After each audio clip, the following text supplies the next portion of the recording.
ఈరోజు చాలా డిఫరెంట్గా ఉంది, ఎందుకంటే మనం ప్రోగ్రామ్ స్టార్ట్ చేస్తూ ఉంటాము, కానీ ఇవాళ ప్రోగ్రామ్ మనం స్టార్ట్ చేయకుండా గీత స్టార్ట్ చేసి నా చెక్ కొట్టేసినందుకు ఎనీవే కంగ్రాచులేషన్స్ టు యూ. ఇక మీ అందరికి మరొకసారి స్వాగతం. సినిమా టైం అవుతున్నట్టుంది, ఒక 5 నిమిషాలు ఆగండి, దర్శి కూడా మాట్లాడేస్తాడు, మా మొత్తం టీం మాట్లాడేసినట్టు అవుతుంది. అరవింద్ గారు మీరు మాట్లాడేస్తుందా, గౌరీ గారు మీరు మాట్లాడేస్తుందా? ఓకే, అయితే సరే. ఫస్ట్ అయితే నన్ను ఈ సినిమాలో దర్శి పక్కన హీరోయిన్ అని చెప్పారు.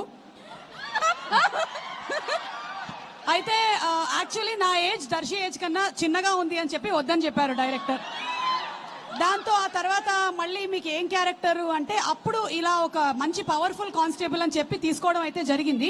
సీన్ చేసిన తర్వాత కానీ నాకు తెలియలేదు అది పవర్ఫుల్ కానిస్టేబుల్ కాదు, పవర్లెస్ కానిస్టేబుల్ అని. ఇంత మోసం చేస్తారని నేను అనుకోలేదు. ఇతని మీద సెక్షన్ 221/22 - 11ABC కేసు ఒకటి పెట్టాలనుకుంటున్నాను. బట్ కుర్రాడికి ఇంకా పెళ్లి కాలేదు కాబట్టి వదిలేస్తున్నాను. పెళ్లి చేసుకున్న తర్వాత అంతకన్నా పెద్దది ఏముంటుంది, అదే పెద్ద కేసు అవుతుంది.